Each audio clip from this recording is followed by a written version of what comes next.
قال الله تبارك وتعالى في شأن حبيبه الكريم إن الله وملائكته يصلون على النبي يا أيها الذين آمنوا صلوا عليه وسلموا تسليما اللهم صل على سيدنا محمد صلوا عليه صلاة وسلام عليه يا رسول الله صلى الله تعالى عليه وسلم. مشکل سے 10 سے 15 منٹ کے لیے کھڑا ہوا ہوں. مزید جو باہر لوگ ہیں برائے کرم اندر آ جائیں, جگہ خالی ہے اور اے سی بھی ہے ماشاء اللہ, تو کافی مزہ آئے گا. اسی بھی جو ہے بڑی فضیلت ہے جی. 27ویں شب ہے. اکثر محدثین کا جو ہے قول ہے کہ لیلۃ القدر اکثر جو ہے 27ویں شب کو پایا گیا. تو چلیے اسی موقع پہ جو ہے تراویح کے ساتھ ساتھ الحمدللہ جو ہے ہم اندر بیٹھیں اور بیان سماعت کریں. تو خیر مزید اس کی تفصیل کے ساتھ گفتگو انشاءاللہ جمعہ کے دن سماعت کریں گے. بس ایک اہمیت آپ کے گوشے گزار کرتا چلوں میں, جب تک رب تبارک و تعالیٰ کی ربوبیت کا اظہار انسان دل اور زبان سے نہ کرے تب تک معرفت الہی حاصل نہیں ہو سکتی. تو انسان کا سب سے پہلے اللہ کی ذات پر یقین کامل ہونا چاہیے کہ رب نے جو بھی فرمایا وہ حق ہے, وہ سچ ہے. لا شک فی ھذا الکلام, اس کلام میں اس بات میں کوئی شک و شبہ کی گنجائش نہیں ہے. دیکھیے میں آپ جو ہے ذہن نشی کرتا چلوں. مان لیجیے آپ کسی مدعے پر اگر کسی کانسٹیبل کا دعویٰ ہو جائے کہ بھائی میں اس کا دعوے دار ہوں, تو آپ اس بات کو مانیں گے مانیں گے. اہمیت بتا رہا ہوں لیلۃ القدر کی اہمیت کیا ہے. پھر اس کے بعد انسپیکٹر ہے, سب انسپیکٹر ہے, پھر اس کے بعد 1 اسٹار 2 اسٹار 3 اسٹار ہے, پھر اس کے بعد منسٹر چیف منسٹر ہے, پرائم منسٹر ہے. تو اس طرح جو عہدہ بڑھتا جاتا ہے اور ان کا کسی مدعے پر دعویٰ ہوتا ہے تو انسان کا اس دعوے پر یقین ہو جاتا ہے کہ یہ سچ ہے. پھر اسی طرح ایک مسجد کا امام اگر کسی مدعے پر دعویٰ کرے کہ بھائی یہ بات سچ ہے, یہ جو دعویٰ ہے جو واقعہ ہے یہ سچ ہے, تو آپ اس پر یقین کریں گے, ظاہر ہے کریں گے.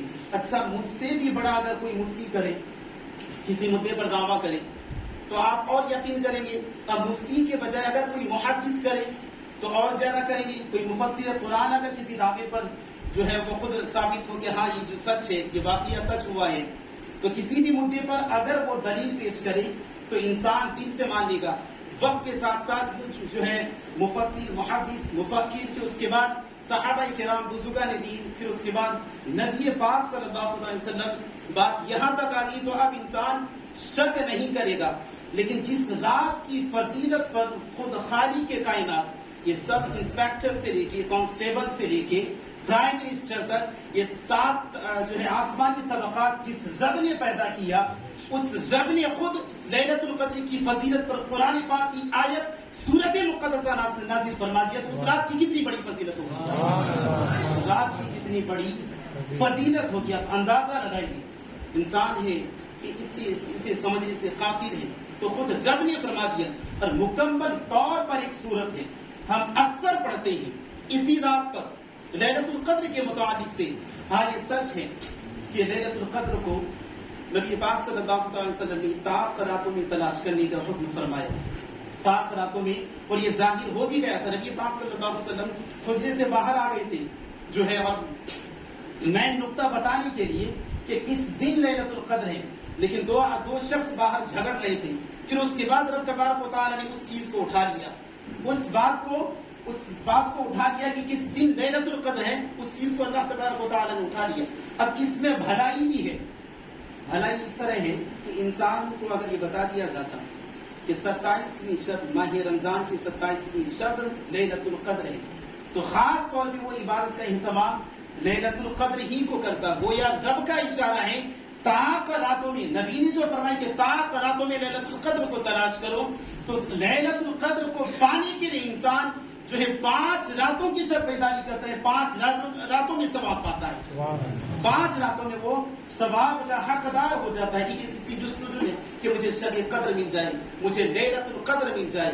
پھر اس کے بعد رب تبارک و تعالیٰ نے کلام عزیز میں فرمایا انا انزلناہ فی لیلۃ القدر, ہم نے اسے کلام پاک کو اتارا اس رات میں لیلۃ القدر میں. پھر اس کے بعد اچھا ایک بات دیکھیے, ایک نقطے کی بات ذہن میں اور آ رہی ہے. ہم نے قرآن پاک کو لیلۃ القدر میں اتارا. ہمارے نبی پاک صلی اللہ علیہ وسلم پر کتنے سال میں پورا کلام پاک اترا؟ 23 سال سم تھنگ، کچھ مہینہ کچھ دن، اتنے جو ہے ڈسٹینس میں اللہ تبارک و تعالیٰ نے کلام عظیم کو اتارا۔ پھر آپ دیکھیں، اگر قرآن پاک کی نظر سے دیکھیں تو ہم نے اس قرآن کو، اس کلام پاک کو لیلۃ القدر میں اتارا، تو اتارا تھا کہاں، اتارا کس جگہ؟ تو مفسرین فرماتے ہیں کہ یہ لوح محفوظ میں تھا۔ لوح محفوظ سے آسمانی دنیا میں اللہ تبارک و تعالیٰ نے کلام پاک کو نازل فرمایا، پھر وہاں سے رفتہ رفتہ دھیرے دھیرے وقت کے ساتھ ساتھ جو وقت وہ حادثہ، وہ انسیڈنٹ اور واقعہ پیش ہوتا گیا، اللہ تبارک و تعالیٰ نے یکے بعد دیگر آیتوں کو نبی پاک صلی اللہ علیہ وسلم پر اتارا۔ تو بات یہ ہو جاتی ہے کہ لوح محفوظ سے آسمان اول پر اتارا، آسمان اول پر اتارا، اور یہ وہ کلام ہے جس میں رب تبارک و تعالیٰ نے پہلے فرما دیا کہ ذالک الکتاب لا ریب فیہ، کہ وہ کتاب ہے جس میں شک و شبہ کی گنجائش نہیں ہے۔ تو قرآن اترا لوح محفوظ سے آسمان اول میں، مطلب یہ ہے کہ آسمان اول میں اترا تو آسمان دنیا میں فرشتے، یہ طبقات، یہ حق ہے، یہ سچ ہے، یہ مخلوق ہے، یہ رب تبارک و تعالیٰ کی کائنات ہے، اور یہ سارے کے سارے درجات ہیں، اس میں کوئی شک نہیں ہے۔ جب اس پر انسان کا یقین ہو جائے گا کہ یہ طبقات ہے، تو انسان پھر یہ بھی یقین کرے گا کہ میرے نبی کا یہ معراج کا سفر یہ بھی حق ہے، یہ بھی سچ ہے۔ تو یقین بات دیکھ رہے انسان جو ہے ثم دنا فتدلی فقال قاب قوسین او ادنی، تو اس طرح انسان اپنی ذہن کو جو آسمانی دنیا کی طرف گردش کروائے گا، وہ رفتہ رفتہ دھیرے دھیرے رب تبارک و تعالیٰ کی معرفت حاصل کر لے گا، اور جب رب کی معرفت انسان کو حاصل ہو جائے، یہی وہ اعمال کی بنیادی چیز ہے کہ جس سے انسان ہر قسم کے گناہوں سے بچ جاتا ہے، ہر قسم کے گناہوں سے بچ جاتا ہے۔ یہی وہ زنجیر ہے کہ جب انسان اپنے ہاتھ کو گناہ کی طرف بڑھاتا ہے، پیر کو بڑھاتا ہے، تو یہی وہ زنجیریں ہوتی ہے، یہی وہ معرفت الہی ہوتی ہے کہ جس کے بدولت انسان اپنے ہاتھ کو گناہ کی طرف بچانے سے بچا لیتا ہے، پھر اس کے بعد اپنے پیر کو نہیں بڑھاتا، اپنے آنکھوں سے کسی کو جو ہے بری نظر سے نہیں دیکھتا ہے، تو وہ رفتہ رفتہ ہر قسم کے گناہوں سے بچ جاتا ہے۔ پھر اس کے بعد آئیے کلام پاک کو لیلۃ القدر میں اتارا گیا، پھر اس کے بعد لیلۃ القدر کی فضیلت بھی بتایا گیا۔ وما ادراک ما لیلۃ القدر، تم کیا جانو کہ لیلۃ القدر کیا ہے؟ قرآن کو اتارا لیلۃ القدر میں، اب خود رب تبارک و تعالیٰ نے اس رات کی فضیلت کو بتایا، خود رب کائنات نے جو تمام مخلوق کا خالق ہے، جس نے سب کچھ پیدا کیا، وہ رب فرماتا ہے، وہ رب تبارک و تعالیٰ فرماتا ہے، رب کا فرمان ہے کہ تم کیا جانو کہ لیلۃ القدر کیا ہے؟ لیلۃ القدر کیا ہے؟ لیلۃ القدر خیر من الف شہر، لیلۃ القدر 1000 مہینوں سے بہتر ہے۔ سبحان اللہ، لیلۃ القدر 1000 مہینوں سے بہتر ہے۔ اچھا، یہ سورۃ مبارکہ نازل کیسے ہوئی؟ دیکھیے، اس میں الگ الگ 3 واقعات ہیں۔ ایک تو یہی کہ صحابہ کرام رضی اللہ تعالی عنہ آپس میں گفتگو کر رہی تھی۔ بنی اسرائیل کا ایک شخص کا جو ہے یوں ذکر ہوا کہ انہوں نے 1000 مہینہ اللہ تبارک و تعالیٰ کی اس طرح عبادتیں کی کہ دن میں جہاد کرتے تھے، رات کو قیام کیا کرتے تھے، تلاوت کرتے تھے، نفل نماز پڑھتے تھے، اور اس طرح جو ہے انہوں نے اپنی زندگی کو گزارا۔ کتنا؟ 1000 مہینہ۔ تو جب یہ واقعہ پیش ہوا، جب یہ واقعہ نبی پاک صلی اللہ علیہ وسلم کے سامنے جو پیش کیا گیا، تو نبی پاک صلی اللہ علیہ وسلم نے اپنی امت کا جائزہ لیا۔ ایک مفسرین کے نزدیک تفسیر کبیر میں فرماتے ہیں کہ نبی پاک صلی اللہ علیہ وسلم کی نظروں کے سامنے تمام امتوں کی عمریں پیش کی گئی، تو آپ نے اپنی امت کو سب سے کم عمر میں پایا۔ تو پھر یہ بنی اسرائیل کے شخص کا جو واقعہ 1000 مہینے جس نے عبادت کی تھی، تو نبی پاک صلی اللہ علیہ وسلم یہ گمان کرنے لگے کہ میری امت میں جو بھی لوگ ہوں گی اس کی عمر اتنی لمبی نہیں ہوں گی، تو لہٰذا اب وہ کیسی عبادت کر سکتی ہے؟ تو نبی پاک صلی اللہ علیہ وسلم یہ خیال ہی کر رہی تھی کہ رب تبارک و تعالیٰ کی رحمت جوش میں آتی ہے۔ رب فرماتا ہے کہ اے محبوب غمگین نہ ہو، آپ کی امت کو میں ایک ایسی رات عطا کروں گا کہ اگر اس رات میں عبادت کرے گا تو میں 1000 مہینے کی عبادت سے زیادہ ثواب عطا کروں گا، 1000 مہینے کی عبادت سے زیادہ ثواب عطا کروں گا۔ کتنی بڑی فضیلت ہے، ذرا اندازہ لگائیں کتنی بڑی فضیلت ہے۔ پھر اس کے بعد یہی وہ کلام ہے، یہی وہ قرآن ہے، یہی اللہ کا کلام ہے کہ آج ہماری قوم کے چھوٹے چھوٹے بچے اپنے سینے میں بسائے پھرتے ہیں۔ دعوے کے ساتھ کہتے ہیں انسان اگر اس پر بھی غور کرے نا، پورے ورلڈ کے ہر دھارمک لوگ جتنے بھی ہیں کسی بھی سنسکرت کی کوئی بھی کتاب ہو جائے، کسی کتاب کو سرعام کھڑے ہو کر پڑھا نہیں جا سکتا اور نہ ہی یاد رکھا جا سکتا. یہ میرا دعویٰ ہے، یہ دعویٰ ہے. اور اکثر مفسر محدثین سب نے یہی کہا کہ ہو ہی نہیں سکتا، اگر یاد کر بھی لے تو بھول جائے گا. تو یہ رب تبارک و تعالیٰ کا معجزہ ہے کہ آج ہمارے حفاظ کھڑے ہو کے کلام پاک پڑھتے ہیں، قرآن پڑھتے ہیں.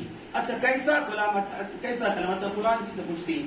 قرآن میں رب تبارک و تعالیٰ نے 28واں پارہ میں ذکر فرمایا، لو انزلنا هذا القرآن على جبل رأيته خاشعا متصدعا من خشية الله.